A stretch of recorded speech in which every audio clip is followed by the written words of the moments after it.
अस्सलाम वालेकुम dear students. This is Naseem Zulfiqar. और अभी मैं आपके सामने जो एक पेपर सॉल्व करने जा रहा हूँ, ये पीएमसी पाकिस्तान मेडिकल कमीशन की तरफ से जो इंग्लिश के सैम्पल पेपर्स आए हैं, उनमें से सैम्पल पेपर 2 और सैम्पल पेपर 3, इसके आंसर कीस मौजूद नहीं है। तो स्टूडेंट्स ने मुझे रिक्वेस्ट की है काफ़ी कि इसके आंसर कीस बता दूँ। ये जो पाकिस्तान मेडिकल कमीशन ने जो सैम्पल पेपर या सैम्पल टेस्ट पेपर लॉन्च किया है, उसके हवाले से। तो ये सैम्पल पेपर 2 है, जिसके मैं करेक्ट आंसर्स आपको बता रहा हूँ। और आप जानते हैं 20 क्वेश्चंस हैं जो कि आएंगे बोर्ड ये आपके एमडी कैट 2021 में। तो ये इसके हवाले से जो है वो काफ़ी इंपॉर्टेंट हो जाते हैं सारे एमसीक्यूज़। कल मैंने केमिस्ट्री के भी अपलोड किए थे और आज जो है वो मैं ये इंग्लिश के अपलोड कर रहा हूँ। ठीक है, तो कुछ ही क्वेश्चंस हैं और साथ साथ मैं आपको उसकी डिटेल्स भी बताऊँगा कि आखिरकार कोई आंसर अगर ये आ रहा है तो ये किस वजह से आ रहा है। ठीक है, तो फर्स्ट है ये, आई थिंक ये सारे जो क्वेश्चंस हैं स्टार्ट के सारे के सारे सिनोनिम्स पर बेस करते हैं। ठीक है, तो इन सारे वर्ड्स के हमें क्या लिखना है, सिनोनिम्स लिखने हैं, मतलब मिलते जुलते वर्ड्स लिखने हैं। तो इमाम है, तो इमाम कौन होता है, तो उसका करेक्ट आंसर हमारे पास हो जाएगा A. A person who leads prayers, मतलब जो नमाज़ पढ़ाता है उसको इमाम कहते हैं। सेकंड है कॉन्टीजियस। कॉन्टीजियस का जो वर्ड है वो आपको कोविड के इस दौर में काफ़ी ज़्यादा सुनने को मिला होगा। कॉन्टीजियस के corona virus has become contiguous. Contiguous वो होता है जो आपके चारों तरफ मौजूद हो। ठीक है, तो चारों तरफ मौजूद होने में देखिए, डिस्टेंट मतलब होता है दूर दराज, इम्पॉसिबल जिससे हम गुजर ना सकें, अनरीचेबल जहाँ तक हमारे रसाई ना हो, नेबरिंग जो हमारे कुर्बो जवार में हो। नेबरिंग यहाँ पर इसका करेक्ट आंसर होगा कि जब कोई भी डिजीज़ कंटीजियस हो जाती है तो उसका मतलब वो हवा में फैल जाती है, आपके चारों तरफ होती है। काइंडर्ड, काइंडर्ड किसे कहते हैं, kindred means kind hearted ones, family and relations, old caring. तो जो आपके रिश्तेदार वगैरह होते हैं या अहबाब जो होते हैं उनको काइंडर्ड कहा जाता है। तो ones family and relations are called kindred. कि किन्स, बिन किसी को हम शॉर्ट में किन्स कहते हैं ना, किथ एंड किन्स। हंच, हंच किसे कहते हैं, हंच जो हम्प को जो है ना, जो कोहान या जो पीछे की हड्डी होती है हमारे बैक के पुश्त की, उसको हम्प कहा जाता है। ठीक है, तो जैसे जो कुबड़े होते हैं उनको हंच बैक कहा जाता है। ठीक है, तो क्योंकि वो बेंडिंग उनकी जो है वो हम्प होती है, तो ये हम्प जो है वो होगा हंच। ठीक है, ये हमारे सिनोनिम्स हो गए। नेक्स्ट है she ran with quick steps to house when it dash rain start raining. तो यहाँ पर आपको ये सेंटेंस कंप्लीशन करनी है। तो व्हेन, तो she ran with quick steps, चूँकि पास सिंपल आ गया तो पास सिंपल के साथ दूसरा पास सिंपल का ही क्लॉज आएगा। तो व्हेन इट स्टार्टेड रेनिंग, तो ये सी ऑप्शन करेक्ट हुआ, स्टार्टेड। नेक्स्ट है it was so quite you dash can hear a pin drop. इतनी ज़्यादा खामोशी थी कि आप पिन ड्रॉप सुन सकते थे। तो चूँकि यहाँ पर वॉज आ गया तो यहाँ पर कैन का पास्ट फॉर्म आएगा। तो कैन का पास्ट फॉर्म आप जानते हैं कुड होता है। नेक्स्ट है Bilal live with his brother. तो बिलाल अपने भाई के साथ रहता है। तो Bilal lives, Bilal is living, Bilal has lift, Bilal had lift. देखो या तो बिलाल लिव्स होगा या बिलाल इज़ लिविंग होगा। ठीक है, तो ये इज़ लिविंग नहीं हो सकता बिकॉज ये स्टैटिक वर्ब होता है लिव। तो उसकी जगह हम बजाय एनजी फॉर्म के फर्स्ट फॉर्म इस्तेमाल करते हैं। तो Bilal lives with his brother, Bilal अपने भाई के साथ रहता है, ए ऑप्शन करेक्ट होगा। नेक्स्ट है she work in the factory for 15 years by next year. देखिए फॉर आ गए यहाँ पर, तो ये हमेशा परफेक्ट कंटिन्यूस टेंस होगा।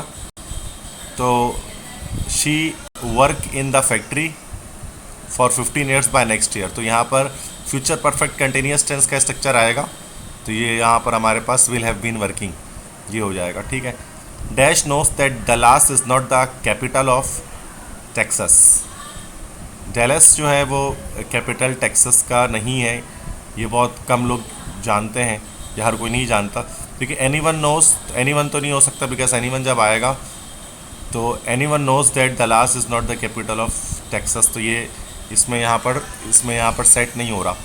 जिस तरह somebody knows that Dallas is not the capital of Texas, ये भी नहीं हो सकता। मैनी पर्सनस नो, देखिए मैनी पर्सनस होता तो यहाँ पर नोज आ रहा है ना, तो नो होना चाहिए था, तो ये मैनी पर्सन भी नहीं हो सकता। तो ये होगा C option, not every one knows that Dallas is not the capital of Texas. ये हर कोई नहीं जानता कि डलास कैपिटल नहीं है टेक्सास का। नेक्स्ट है what did you want to do that. तो व्हाट नहीं होना चाहिए था यहाँ पे इस जुमले में, जब मैं समझता हूँ यहाँ पर होना चाहिए था वाई। ठीक है, तो सेंटेंस में वाई होना चाहिए, तो why did you want to do that, reason for because thing. ये बड़ा सिंपल सा है, why did you want to do that thing, तुम वो क्यों करना चाहते थे या वो चीज़ क्यों करना चाहते थे। ठीक है,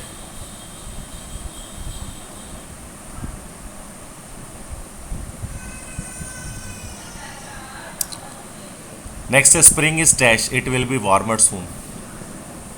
तो spring is on the way, it will be warmer soon, कि बाहर रास्ते में है और जल्द गर्मी होने वाली है। Spring is to be coming या इवेंचुअली या प्रिपेयर्ड नाउ नहीं हो सकता।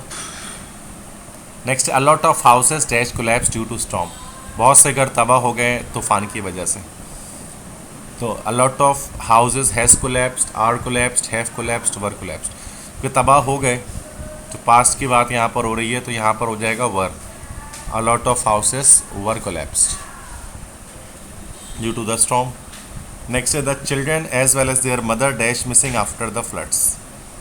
तो ये एज वेल एज वाला स्ट्रक्चर आप जानते हैं कि जब इस ऐसी सिचुएशन आती है तो जो फर्स्ट वाला हमारे पास सब्जेक्ट होता है उसके लिहाज से एग्रीमेंट होता है। तो सब्जेक्ट वर्ब एग्रीमेंट का ये क्वेश्चन है और यहाँ पर आपको ब्लैंक्स फिल करना है। The children as well as their mother, अब प्लूरल आएगा यहाँ पर, ठीक है।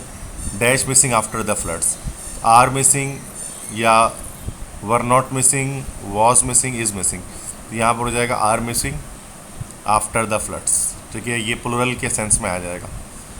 इज़ जो है वो सिंगुलर सेंस दे रहा है और वॉज के साथ भी सिंगुलर आ रहा होता है।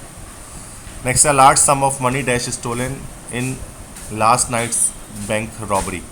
अ लार्ज सम ऑफ मनी, तो ये जो यहाँ पर ये जो कंप्लीट सब्जेक्ट है it is actually the plural subject.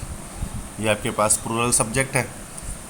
अब चूंकि ये एक प्लूरल सब्जेक्ट आपके पास है तो या तो यहाँ पर वॉर होना चाहिए या तो यहाँ पर वॉज आर होना चाहिए, लेकिन यहाँ पर चूँकि लास्ट नाइट लिखा हुआ है तो लास्ट नाइट पास्ट की बात हो रही है तो यहाँ पर होना चाहिए were stolen in last night's bank. Next है I bought dash new TV yesterday, तो पास्ट की बात हो रही है तो आई बाउट यहाँ पर आया, तो मैंने एक नया टीवी ख़रीदा कल, तो I bought a new TV yesterday, आ हो जाएगा।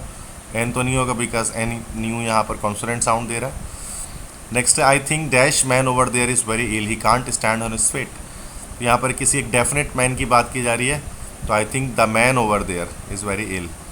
ठीक है, तो ये दा हो जाएगा यहाँ पर, ये डेफिनेट यहाँ पर कॉमन नाउन की बात की जा रही है। नेक्स्ट है select the word with correct spelling, benefited. तो बेनिफिटेड की जो करेक्ट स्पेलिंग है वो यहाँ पर 3 जगह पर लिखी गई है। ये भी बेनिफिटेड की करेक्ट स्पेलिंग, ये भी करेक्ट स्पेलिंग है यहाँ पर, और साथ में ये भी करेक्ट स्पेलिंग है BENEFITED, बस ये वाली गलत स्पेलिंग है। ठीक है, बाकी तीनों ऑप्शन ही सही हैं इसके। नेक्स्ट है find the correctly spelled word servant, तो सर्वेंट की जो करेक्ट स्पेलिंग है वो यहाँ पर ये सी ऑप्शन में आपको दिख रही होगी। नेक्स्ट क्वेश्चन है read carefully and choose the correct answer. Here is the paper clips, तो ये नहीं हो सकता क्योंकि पेपर क्लिप्स प्लूरल है। हेयर इज़ द, ये भी सेम वही बात है। Here are the paper clips you requested, ये हो सकता है कि ये वो पेपर क्लिप्स हैं जिसकी तुमने रिक्वेस्ट की थी।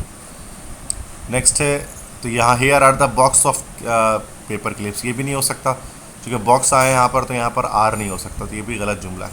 तो C sentence is the correct one. Next है neither Jackson nor I am playing hockey, शायद ये लिखा हुआ है। तो नाइदर और नॉर के केस में आपको पता है कि नॉर के बाद जो होता है ना सेकंड सब्जेक्ट, उसके लिहाज से हम एग्रीमेंट देखते हैं। तो neither Jackson nor I am playing hockey, ये करेक्ट होगा।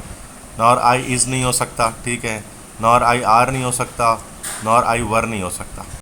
ठीक है, यहाँ पर ही हमारे पास ए ऑप्शन इसका करेक्ट है, neither Jackson nor I am playing hockey. So these are the 20 MCQs of English sample paper in paper 2 by Pakistan medical commission, जो कि MBBS या BDS के टेस्ट के लिए काफ़ी इंपॉर्टेंट है। ये तमाम MCQs हैं, इनकी अच्छी तरह से तैयारी कर लें। तो नेक्स्ट इसके जो सैम्पल टेस्ट पेपर उनको भी इंशाल्लाह मैं सॉल्व करूँगा जल्द से जल्द। ठीक है, तो इजाज़त दीजिए अभी अपने टीचर सर नसीम जुल्फ़िकार को। अल्लाह हाफ़िज़।